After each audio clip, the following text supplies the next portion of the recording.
யாரும் எதிர்பார்க்காத அளவுக்கு ஒரு மிகப்பெரிய ஃபால் இன்னைக்கு. எல்லா சப்போர்ட்டையும் பிரேக் பண்ணிட்டு கேப் ஃபில்லிங்காக வந்திருக்காங்களா இல்லை உண்மையாலுமே டவுன் ட்ரெண்டா பார்க்கலாம் வாங்க. இங்கே கொடுக்கக்கூடிய தகவல் எல்லாமே எஜுகேஷனல் பர்பஸ்க்கு தாங்க. டிஸ்க்ளைமர் ரீட் பண்ணிக்கோங்க.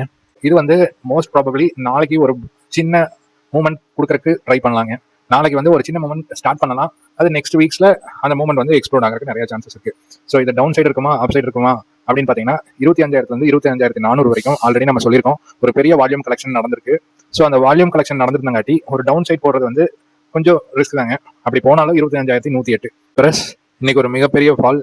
ஆனால் நம்ம காலையிலேயே சொல்லியிருந்தோம் ஒரு 840க்கு 25,554 கட் பண்ணால் 25,300 வரைக்கும் போகலாம். அது ஒரு சினாரியோவா ஒரு 8:30 மணிக்கு நம்ம சொல்லியிருந்தோம். ஸோ இது எதனால அப்படின்னு பார்த்தீங்கன்னா இந்த ட்ரையாங்கிள் பேட்டர்ன் ஃபார்மேட் பார்த்தீங்கன்னு வைங்களேன், ஒரு பிரேக் அவுட்டுக்கு முன்னாடி நான் நிறைய வாட்டி சொல்லியிருப்பேன், கீழே வந்த மாதிரி வந்துட்டு மேலே போகலாம், இல்லை மேலே போகிற மாதிரி கீழே வரலாம். இந்த மாதிரி ஒரு ஒரு பேனிக் சுச்சுவேஷன் கிரியேட் பண்ணி அந்த இடத்துல இருக்க வால்யூம்ஸ் எல்லாம் கேதர் பண்ணுறதுக்கு ட்ரை பண்ணுவாங்க அப்படிங்கிற மாதிரி சொல்லியிருந்தேன். ஸோ எக்ஸாக்டாக இன்னைக்கு வந்து அதில் ஃபஸ்ட்டு ஸ்டெப்பு ஆன கீழே இறங்குற விஷயம் நடந்திருக்குங்க. ஸோ இங்கிருந்து திருப்பி மார்க்கெட் மேலே போயிருமா அப்படின்னு கேட்டிங்கன்னா பொறுத்திருந்து தாங்க பார்க்கணும். இந்த இடத்துல 108 அப்படிங்கிற வரைக்கும் ஒரு கேப் இருந்தது. இந்த கேப்னு சொல்கிறாங்களேங்க, கேப்னா என்னன்னு தெரியுங்களா?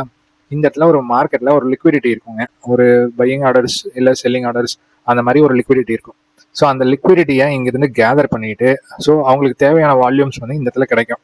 ஒரு மிகப்பெரிய இன்ஸ்டிடியூஷன்ஸ் எல்லாம் ட்ரேட் பண்ணுறாங்களேங்க, அவங்க பண்ணும்போது ஒரு பெரிய மூவ்க்கு முன்னாடி அவங்களுக்கு தேவையான வால்யூம்ஸ் இருந்தால் தான் அந்த மூவ்ல வந்து அவங்களுக்கு ஒரு பெனிஃபிட் கிடைக்குங்க. ஸோ அதனால அந்த வால்யூம் கேதர் பண்ணுறதுக்கும் கூட கீழே வந்திருக்கலாம்.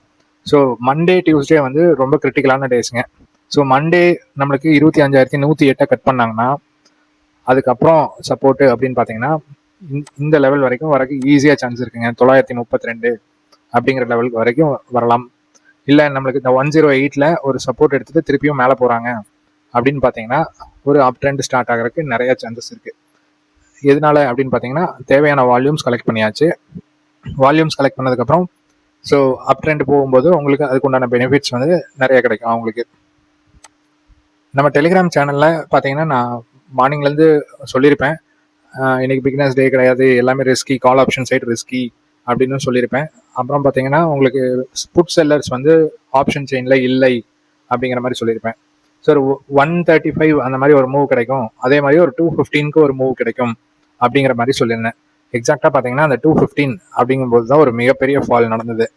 அதுக்கு முன்னாடி பார்த்தீங்கன்னா அந்த 135 அப்படிங்கும்போது ஒரு அப் ட்ரெண்ட் போகிற மாதிரி போயிட்டு நம்ம 5 மினிட்ஸ் சார்ட்ல பார்க்கலாம், ஒரு அப் ட்ரெண்ட் போகிற மாதிரி போய் இந்த சப்போர்ட் பிளாக்காக இருந்த பிளாக்ல ஒரு ரிஜெக்ஷன் பிரிண்ட் பண்ணிட்டு நேராக ஒரு பெரிய ஃபால்.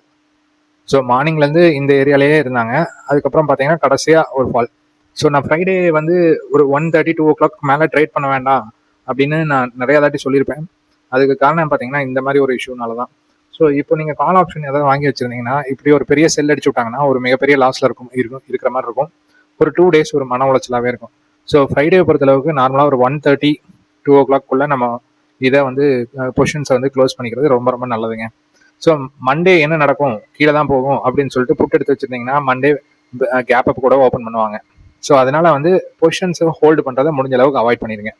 ஏன்னா எக்ஸ்பீரியன்ஸ் ட்ரேடராக இருக்கீங்க, ஒரு ஹெட்ஜிங் வச்சுருக்கீங்க அப்படின்னா நீங்கள் வந்து பொசிஷன்ஸை ஹோல்டு பண்ணலாம். ஒரு ஹெட்ஜிங் இல்லாமல் ஒரு பொசிஷனை ஹோல்டு பண்ணிங்கன்னா ஒரு 100 தடவையில் ஒரு தாட்டி மேபி ப்ராஃபிட் வரலாங்க, மீதி 99 தடவை உங்களுக்கு லாஸ் தான் வரும். ஸோ ஹெட்ஜிங் இல்லாமல் எந்த ஒரு பொசிஷனையும் ஹோல்டு பண்ணக்கூடாது. இல்லை எக்ஸ்பீரியன்ஸ் ட்ரேடராக இருந்து எது சப்போர்ட்டு எது வந்து உங்களுக்கு சப்ளை அப்படிங்கிற ஒரு கிளியர் பிக்சர் தெரிஞ்சதுன்னா நீங்கள் அதை பற்றி எடுக்கலாங்க. ஓகேங்களா? ஸோ நம்மளே இன்னைக்கு என்ன எதிர்பார்த்துருந்தோம்னா இந்த இடத்துல வந்து திருப்பி ஒரு ஸ்டாப் லாஸ் அடிச்சிச்சு, அதுக்கப்புறம் வந்து ஒரு 425 வரைக்கும் போகலாம் அப்படின்னு எதிர்பார்த்துருந்தோம். ஆனால் மார்க்கெட் எனிதிங் கேன் ஹேப்பன். அதையும் நம்ம டெலிகிராம் குரூப்பில் சொல்லியிருந்தோம். ஆல்மோஸ்ட் ஒரு 2 o'clock 2:10 நான் வந்து சப்ஸ்கிரைபர்ஸ் எல்லாத்தையுமே டெலிகிராமில் வார்ன் பண்ணியிருந்தேன். பிகினர்ஸ் வந்து இன்னைக்கு வந்து ரிஸ்கி டே, ப்ளீஸ் எக்ஸிட் அப்படிங்கிற மாதிரி சொல்லியிருந்தேன். எக்ஸாக்டாக பார்த்தீங்கன்னா அந்த டைமில் ஒரு பெரிய ஃபால், ஒரு 2:35 3 o'clock வந்து ஒரு நல்ல பெரிய ஃபால் வந்துருச்சுங்க. ஸோ இந்த ஃபால் இந்த இடத்துல ஒரு சப்போர்ட் எடுத்துகிட்டு ஒரு அப் ட்ரெண்ட் போன மாதிரி காமிச்சு இந்த இடத்துல நிறுத்தியிருக்காங்க. ஸோ இதுக்கப்புறம் என்ன ஆகும் அப்படின்னு பார்த்தீங்கன்னா திருப்பியும் இந்த சப்போர்ட் பிளாக்கு வந்து ஒரு ரீடெஸ்ட் பண்ணலாம். ரீடெஸ்ட் பண்ணிட்டு அதுக்கப்புறம் ஒரு அப் ட்ரெண்ட் போகலாம், இல்லை இங்கே ஒரு கன்சாலிடேஷன் மோடில் போகலாம். இது வந்து செகண்ட் ஆப்ஷன். தேர்ட் ஆப்ஷன் பார்த்தீங்கன்னா இந்த சப்போர்ட் பிளாக்கை உடச்சிட்டு நேராக கீழே வரலாம். ஸோ இந்த 3 ஆப்ஷனில் ஏதோ ஒரு ஆப்ஷன் தான் கட்டாயமாக நடக்குங்க. So Monday Tuesday it's going to be critical. அதனால மண்டே டியூஸ்டேல வந்து உங்களோட பொசிஷன்ஸ் வந்து குவான்டிட்டி சைஸை வந்து யோசிச்சு அதுக்கு தகுந்த மாதிரி பிளான் பண்ணுங்க. ஓகேங்களா? நம்ம ட்ரையாங்கிள் பேட்டர்னில் என்ன ஆகும் அப்படிங்கிறத நான் சொல்லியிருக்கேன். கீழே வர மாதிரி மேலே போவாங்க, மேலே போகிற மாதிரி கீழே வருவாங்க. அதுதான் ரெகுலராக நடக்கிற விஷயம். ஆனால் எதிர்பார்க்காம இந்த இடத்துல கீழே வந்து டேரெக்டாக இதை கட் பண்ணி 9:30 வரைக்கும் வரக்கும் சான்சஸ் இருக்குது. ஸோ பொசிஷன்ஸ் அதுக்கு தகுந்த மாதிரி நீங்கள் பிளான் பண்ணிக்கோங்க. ஸோ ப்ரீமியம் சார்ட்ல என்ன ஆயிருக்கு அப்படின்னு பார்த்தீங்கன்னா, ஓப்பனே பார்த்தீங்கன்னா உங்களுக்கு ஆல்மோஸ்ட் வந்து நம்ம கொடுத்துருந்த லெவல்ஸில் தான் ஓப்பன் ஆனாங்க. ஓப்பன் ஆகி 2 கேண்டில் 9:30 வந்து ஹை அபவ் போயாச்சு. ஹை அபவ் போய் ஒரு ரீடெஸ்ட் பண்ணிட்டு அதுக்கு அடுத்த லெவல்ஸ் அப்படின்னு நம்ம சொன்ன லெவல்ஸ் வரைக்கும் போய் டார்கெட் அடிச்சுட்டு இதே இடத்துல இருந்தது. நம்ம நிறைய தாட்டி சொல்லியிருக்கோம், ஒரே ட்ரேடு தான் ரிப்பீட் ஆகும் அப்படின்னு நம்ம சொல்லியிருந்தோம். அதுல செகண்ட் ட்ரேட்ல தான் உங்களுக்கு மொமெண்டம் கிடைக்கும் அப்படின்னு சொல்லியிருந்தோம். ஸோ இது ஃபர்ஸ்ட் ட்ரேடுங்க. இந்த இடத்துல இருந்து 9:35 இந்த ட்ரேட் எடுத்திருந்தீங்கன்னா இதுல ஒரு 50 பாயிண்ட் பிடிச்சிருக்கலாம். அதுக்கப்புறம் இந்த செகண்ட் ட்ரேடுன்னு சொல்றேன் இல்லைங்க, திருப்பியும் வந்து அந்த ஹை லைனை டச் பண்ணும்போது உங்களுக்கு திருப்பியும் ஒரு மொமெண்டம், அந்த மொமெண்டம் பார்த்தீங்கன்னா எவ்வளோ பெரிய மொமெண்டம் கிடைச்சிருக்கு பாருங்க. ஸோ இதுக்கு என்ன காரணம்னா, ரிப்பீட்டடாக நானும் சொல்லியிருக்கேன், இன்னொருக்கவும் சொல்றேன் கேளுங்க. ஸோ இந்த இடத்துல ஹை வரும்போது அந்த செல்லர் வந்து இங்கிருந்து செல் பண்ண செல்லர்ஸ் வந்து இந்த ஹை வந்ததுக்கப்புறம் அவங்களோட பொசிஷனை திருப்பி க்ளோஸ் பண்ணுவாங்க. அப்படி க்ளோஸ் பண்ணாங்கன்னா திருப்பியும் அந்த ப்ரீமியம் வந்து மேலே தான் போகும். ஸோ இங்கே வந்து இந்த இடத்துல இருந்து செல் பண்ண செல்லர்ஸ் தான் இருக்காங்க. ஸோ அந்த செல்லர்ஸ் எக்ஸிட் ஆயிருக்காங்க. மார்க்கெட் வந்து கீழே டவுன் ட்ரெண்ட் போயிருமோ அப்படிங்கிற ஒரு ஃபியர்ல ஒரு வீக்லி செல்லர்ஸும் மந்த்லி செல்லர்ஸும் ஒரு பெரிய எக்ஸிட் கொடுத்துருவாங்க. ஸோ இது எப்போ நடக்கும் அப்படின்னு பார்த்தீங்கன்னா செகண்ட் ரீடெஸ்ட்ல தான் நடக்கும். நீங்க சார்ட் எடுத்து பேக் டெஸ்ட் பண்ணீங்கன்னா உங்களுக்கே தெரியும், ஃபர்ஸ்ட் பிரேக் அவுட்ல பெரிய மொமெண்டம் இருக்காது, ஆனால் செகண்ட் ரீடெஸ்ட்ல உங்களுக்கு மொமெண்டம் இருக்கும்.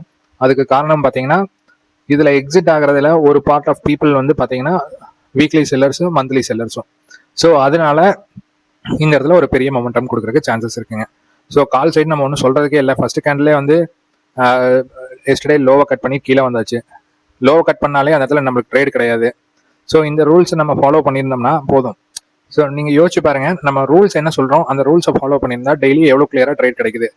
க்ளோஸ் எபவ் இருந்தால் மட்டும் அந்த ப்ரீமியம்ல மட்டும் ட்ரேட் பண்ணணும். க்ளோஸ் பிலோ இருக்கிற ப்ரீமியம்ல நம்ம ட்ரேட் பண்ணக்கூடாது. மார்க்கெட் கீழே போயிருக்கும் போது மேலே வரும்னு சொல்லிட்டு ட்ரேட் எடுக்கக்கூடாது. மார்க்கெட் மேலே போயிட்டு இருக்கும்போது கீழே வரும்னு சொல்லி ட்ரேட் எடுக்கக்கூடாது. இந்த பயாஸ் இல்லாமல் இருந்தாலே மார்க்கெட்டில் ஈஸியாக ப்ராஃபிட் பண்ணலாங்க.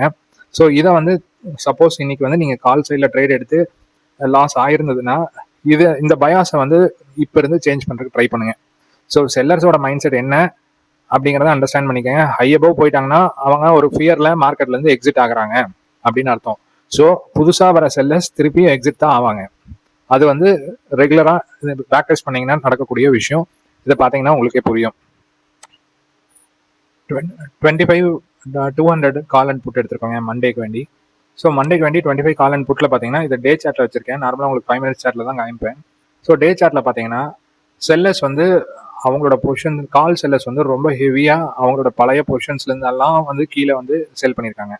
அதே மாதிரி புட் சைடில் பார்த்தீங்கன்னா ப்ரீவியஸ் பொசிஷன்ஸை க்ளோஸ் பண்ணுற அளவுக்கு வந்தாச்சு. ஸோ இந்த லிமிட் வரைக்கும் வந்தாச்சு. மேக்ஸிமம் பார்த்தீங்கன்னா மீதி இருக்கிற புட் செல்லர்ஸ் இவங்க இருக்கலாம். ஸோ 154 வரைக்கும் புட் சைடில் அப்சைட் டார்கெட் இருக்குங்க. 88 எபோவ் இருந்தாங்கன்னா 135 first target, 146 second target, 154 third target. So இது வரைக்கும் போகிறக்கு சான்சஸ் இருக்கு.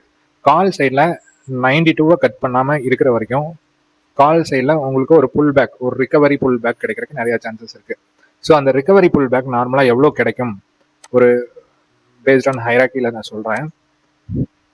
பார்த்தீங்கன்னா இன்னைக்கு இந்த டே கேண்டலில் ஒரு ஃபிபனாச்சி போட்டிங்கன்னா உங்களுக்கு ஒரு 0.5% வரைக்கும் மினிமம் கிடைக்கிற சான்சஸ் இருக்கு. அப்போ 114லேருந்து இந்த மாதிரி செல்லர்ஸ் இல்லாத ஏரியாவில் மட்டும்தான் இந்த மாதிரி ஃபிபனாச்சி யூஸ் பண்ணுவாங்க. இல்லைன்னா இந்த ஃபிபனாச்சி நம்ம யூஸ் பண்ண மாட்டோம்.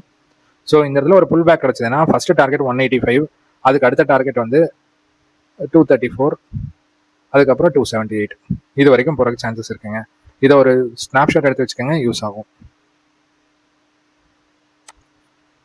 அப்புறம் இன்னைக்கு ஒரு சப்ஸ்கிரைபர் வந்து கேட்டிருந்தாரு, மார்க்கெட்லாம் இப்படி அந்த 5 minutesல இவ்வளோ பெரிய ஃபால் வந்ததுன்னா எப்படிங்க ட்ரேட் பண்ணுறது, கொஞ்சம் கிரேசி ஃபால் அப்படிங்கிற மாதிரி சொன்னார். So option buying it's like தட்டுங்க. ஸோ நம்ம வந்து ப்ரிப்பேர்டாக இருக்கணும். நான் இன்னைக்கு வந்து மார்னிங்கே பொசிஷன் சைஸஸ் எல்லாம் அதுக்கு தகுந்த மாதிரி பிளான் பண்ணுங்க அப்படின்னு சொன்னது காரணம். அதே மாதிரி டிஸ்கிரிப்ஷன், நேற்று வீடியோ டிஸ்கிரிப்ஷன் பார்த்தீங்கன்னா ஆல்ரெடி நான் மாற்றிருப்பேன். பிக் மூவ் அப்படின்னு ஒரு கொஸ்டின் மார்க் போட்டிருப்பேன். என்ன காரணம்னு பார்த்தீங்கன்னா இன்னைக்கு ஒரு மூவ் கிடைக்குங்கிறத நம்ம நேற்று வீடியோவில் சொன்னோம். அதே மாதிரி இன்னைக்கு அந்த மூவ் கிடைச்சிருக்கு. ஓகேங்களா? ஸோ நம்ம வந்து ப்ரிப்பேர்டாக இருக்கணுங்க இந்த மாதிரி ட்ரேட் எடுக்கும்போது. அதுவும் ஃப்ரைடே ஆஃப்டர் 1:30 எல்லாம் வந்து நீங்கள் ரொம்ப ரொம்ப கேர்ஃபுல்லாக இருக்கணும். ஒரு சப்போர்ட் பிளாக்ல இருக்கும்போது நம்ம 100% நம்பி அந்த இடத்துல புட் எடுக்க மாட்டோம் அப்படிங்கிறது கிளியராக இன்ஸ்டிடியூஷன்ஸ்க்கு தெரியுங்க. அதே கால் சைடில் தான் ரீட்டைலர்ஸ் இருப்பாங்க அப்படிங்கிறதும் தெரியும். ஸோ ரீட்டைலர்ஸ் கால் சைடு இருந்தாங்கன்னா அந்த காலை செல் பண்ணாங்கன்னா தான் அவங்களுக்கு ப்ராஃபிட் அப்படிங்கிறது தான் லாஜிக்குங்க. நான் சொல்கிறது என்னன்னு புரியும்னு நினைக்கிறேங்க. நம்ம இன்னைக்கு ஈவினிங் வந்து ஸ்டாப் லாஸ் ஹண்டிங் பற்றி ஒரு வீடியோ போடுவோம். அந்த வீடியோவில் பார்த்தீங்கன்னா ஒரு முக்கியமான டாபிக்ஸ் எல்லாமே கவர் பண்ணிடலாங்க அதில். ஓகேங்களா? அந்த வீடியோவை மிஸ் பண்ணாமல் பாருங்கள். இந்த வீடியோவையும் ஸ்கிப் பண்ணாமல் பாருங்கள். ஸோ இந்த வீடியோ பிடிச்சிருந்ததுன்னா லைக் பண்ணுங்கள், ஷேர் பண்ணுங்கள், கமெண்ட் பண்ணுங்கள். தேங்க்யூ.